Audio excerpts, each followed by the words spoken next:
¿Qué está ocurriendo en materia de nuevas tecnologías en México? A veces parece que el discurso completo está vacío en nuestro país, pero no es así.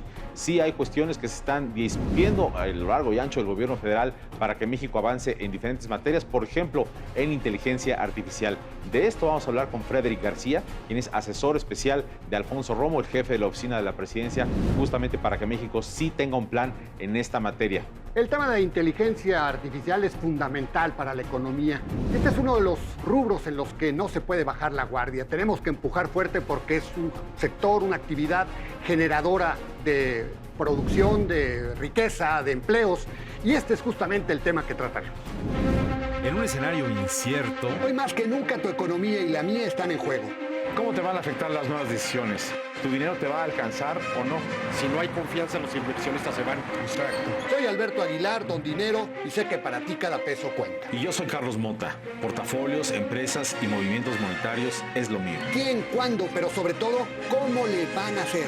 La economía, cuando está en juego, debe merecer nuestra atención. Y que esta toma de decisiones sea favorable para nuestra familia y nuestro día a día. Por eso, hashtag Tu Economía en Juego comienza ya. Amigos, muy buenas noches. Como siempre, un placer saludarle. Pues ya estamos aquí en tu economía, hashtag Tu Economía en Juego.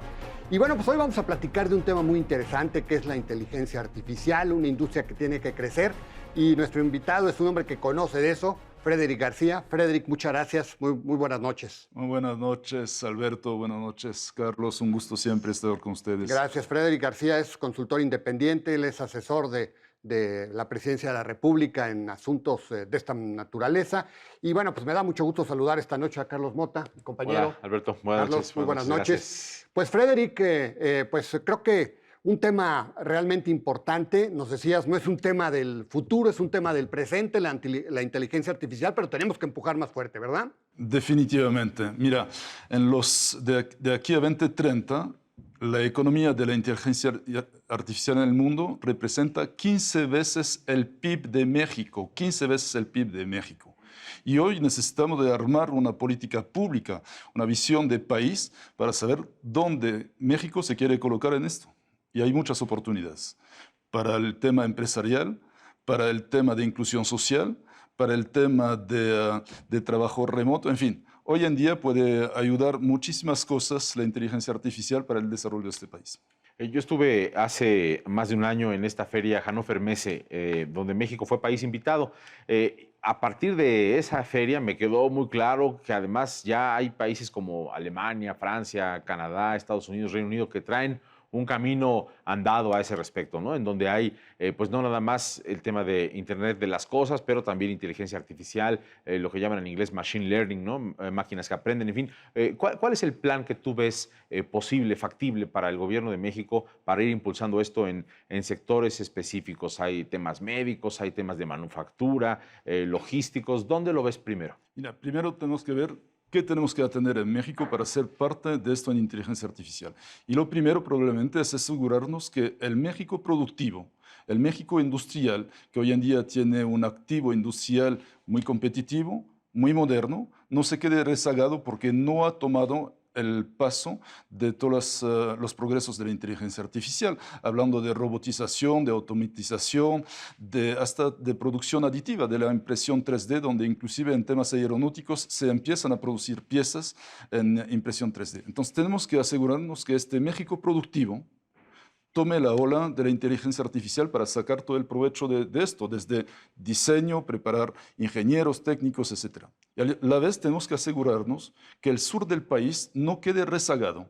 Y quizás la inteligencia artificial y la economía digital es probablemente el atajo de desarrollo para esta región donde hay talento, donde hay recursos, pero sí tenemos que hacer muchos esfuerzos para incluirlos en la economía digital. Esas son las dos grandes temáticas que les veo, empezando con más esfuerzo en ciencias, más esfuerzo en capacitación en ciencias y probablemente creando un ecosistema alrededor de inteligencia artificial en México y dándolo a conocer, porque hoy en día no se sabe que en México se están iniciando estos procesos. Frederick, platicábamos fuera del aire en cuanto al rezago en el que está México frente a otros países de América Latina y sobre todo un tema que es importante, el arraigar al talento, ¿no? Que tenemos talento, pero lamentablemente se nos va a los Estados Unidos, a Silicon Valley. ¿Qué debemos de hacer? ¿En qué nivel estamos, Frederick? Mira, te voy a dar un dato muy interesante sobre el tema de Silicon Valley. Hoy en día un joven en Estados Unidos que se capacita en temas vinculados a inteligencia artificial, programación, etcétera, cuando inicia su primer trabajo, recibe al año entre 150 y $200,000 de volada. Y al mismo tiempo hay un rezago en Estados Unidos de 2,5 millones de talentos para esta economía. Y nosotros hoy en día estamos con un programa de 2,5 millones de jóvenes que queremos incursionar al mundo económico. Eso es el tema que tenemos que resolver, cómo preparar este talento. Y hay de dos caminos. Uno, a través de la educación pública, donde yo sé que la Secretaría de Educación Pública está poniendo esfuerzos y atención para ir en este camino, y al mismo tiempo educación privada, donde hay muchos ejemplos en el mundo de institutos o de nuevos paradigmas, de nuevos ecosistemas, donde en menos de un año producen gente capaces de incluirse muy rápido en esta economía. Pero ahí la idea sería atraer inversiones que, digamos, ya están un poco diseñadas, gravitando en el ecosistema estadounidense, atraerlas aquí para que aquí eventualmente puedan montar plantas, montar centros de programación y capturen a este talento mexicano, o se está pensando más bien en formar este talento mexicano y eventualmente exportarlo como talento hacia la Unión Americana. Yo creo que los dos se pueden, Carlos. Primero, capacitar talento siempre es bueno para los países de hoy en la economía competitiva que estamos viviendo en el mundo. Los países que avanzan son los que tienen su talento mejor preparado en tecnologías y ciencias. Cuando los preparamos hoy en día, este talento puede trabajar desde su propia casa para dar servicios afuera. Es hoy en día con la economía digital la ventaja del teletrabajo, donde uno desde su casa puede hacer temas de programación siempre y cuando está en computación y no importa si es a 50 kilómetros, 100 o 3,000 kilómetros. Eso es el gran cambio de paradigma del mundo del trabajo al día de hoy. Y en cuanto a los ecosistemas de inteligencia artificial, lo que es importante es crear un lugar en la República, no sé si será el DF, si serán otros lugares, pero crear un lugar donde podemos hacer que se sienten los mejores científicos en la materia, inclusive captando talento mexicano que fue a vivir afuera y que tiene experiencia en la Silicon Valley, en el MIT, etcétera, etcétera, juntando pymes, startup alrededor de esto, juntando también capital venture para que puedan haber posibilidades de desarrollo financiero alrededor de esto y sobre todo crear un ecosistema donde los mejores están entre sí, se emulan y eso permite el crecimiento. Ahora, Frederick, desde el punto de vista estratégico, supongo que hay sectores que pueden ayudar mucho más a avanzar en este tema. Platicábamos acerca del tema de la aviación, ¿no? Que es un tema que tú conoces muy bien con tantos años que trabajaste en Airbus. ¿Qué tanto podríamos avanzar en ese sector para empujar como punta de lanza, digamos, a la aviación para luego permear a otros sectores? Bueno, está el sector automotriz que también es importante, ¿verdad? Pero bueno, supongo que habría que buscar, no sé, algunos puntales para que avancemos en esto o no necesariamente. Sí, definitivamente. Primero, antes del aeronáutico, yo creo que el paso muy importante en este país para ir hacia la economía digital es reforzar nuestra capacidad de producción eléctrica. Fíjate que la necesidad es enorme.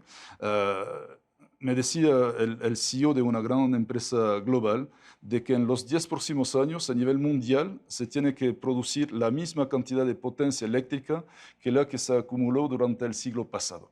De eso es el reto para la economía digital. En México, ¿qué significa? Significa en lo práctico que la inversión privada tendría que invertir 8,000 millones de dólares al año si queremos crecer al 4%. Eso me parece un preliminar. Y luego en los sectores donde efectivamente hay un potencial de crecimiento enorme, yo estoy considerando que la industria aeronáutica, fabricación de partes para incluirlos en las fabricaciones de aviones, es una industria que México tiene un gran futuro porque hoy en día es un país competitivo, y hay empresas en esto, y estamos haciendo la apuesta de que vamos a duplicar los empleos en este sector durante este sexenio, o sea que vamos a crear en este sexenio unos 50,000 empleos en el sector aeronáutico. Y el nicho que queremos dar a México, que es un nicho enorme, el mercado de diseño, fabricación y retrofit, cambios de interiores de cabina, representa en 20 años a nivel mundial 2 veces el PIB de México. Y tenemos la ambición de ocupar hasta el 50% de esto. Significa que prácticamente en 20 años podríamos multiplicar por 6 las exportaciones mexicanas en este dominio.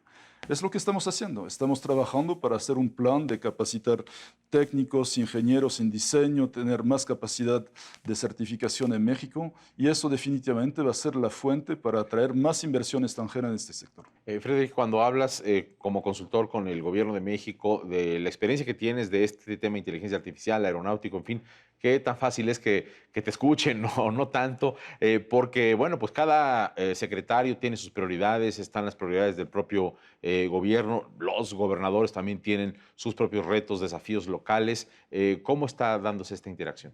Lo que sí te puedo decir es que a nivel del jefe de oficina de presidencia, del ingeniero Romo, está convencido que el futuro económico de este país pasa por el desarrollo de estas nuevas tecnologías en México y preparar México para estas nuevas tecnologías. Y siendo el jefe de oficina de presidencia, creo que eso te habla de cómo están viendo dentro del gobierno estos nuevos retos. ¿Y para cuándo podríamos tener un plan, Frederick? ¿Qué tanto tardará el tener este plan estratégico en el que se está trabajando para que al final de cuentas ya se comiencen con acciones concretas? Porque, pues ya sabes, el tiempo pasa muy rápido y los sexenios se van muy rápidos. Entonces Claro. yo creo que urge, ¿no?, el que haya esto rápido. Tienes toda ¿no? razón, Alberto. Finales de octubre estamos armando un gran seminario sobre innovación tecnológica que lo está financiando, de hecho, el Banco Interamericano de Desarrollo, donde vamos a presentar los principales sectores de innovación tecnológicos que vemos para el país, y dentro de esto todas las consecuencias que puede haber derivado de inteligencia artificial, y a partir de ahí el plan de ruta que queremos implementar para el país. Ya hay empresas extranjeras, globales, asiáticas, europeas, hablando contigo para empezar eventualmente a evaluar el despliegue de sus inversiones o sus proyectos a ese respecto en México. Sí, claro, claro. Primero empezando desde todas las empresas de telecomunicación que están desarrollando en México todos los temas vinculados a conectividad. Luego todas las empresas, sean de Estados Unidos o sean de China, sobre los temas de comercio electrónico, sobre los temas de plataformas electrónicas, todas están interesadas en México. Frederick, supongo que no partimos de cero porque pues me consta en algunas empresas multinacionales, pues ya esto de la inteligencia artificial lo han tomado porque es parte de la competitividad y es parte de las prácticas globales que siguen. Supongo, Frederick, que el gran reto está en permear esto a las medianas y pequeñas empresas para ahí subirlas, ¿verdad? A este que es una tendencia, porque al final de cuentas, pues estas grandes compañías ya lo vieron, pero las pequeñas y medianas no necesariamente, ¿verdad? Le atinaste al clavo, porque en 2016 había un estudio que mostraba que el 75% de las pymes mexicanas ni siquiera estaban digitalizadas. Y cuando sabemos que las pymes mexicanas, micropymes y pymes, representan más del 80% de la economía, ahí está el esfuerzo. Y este esfuerzo estamos trabajando para hacer una economía digital más amplia, desde iniciativas como el Cashless Economy, quitar el efectivo de la economía a través de pagos electrónicos. Hay un gran trabajo que están haciendo las autoridades y el sector privado. Eso es fundamental. Y la idea es apoyar estas pymes para entrar en esta economía digital. Bueno, pues muy interesante. Pues Frederick, muchísimas gracias. Creo que podríamos pasar horas y horas platicando acerca de este tema apasionante. Ya te estaremos invitando en alguna otra ocasión para seguir insistiendo, sobre todo porque, bueno, por lo que veo, vienen planes importantes. Así que muchas gracias, Frederick, por la oportunidad. Gracias, Alberto. Gracias, Carlos. Frederick García, él es consultor independiente, asesor externo de la Presidencia de la República. Carlos Buenas noches. Mota, muchas gracias. Gracias, Alberto. Muy buenas noches. Amigos, muchas gracias por habernos sintonizado. Lo invitamos a que nos acompañe el próximo miércoles. Buenas noches.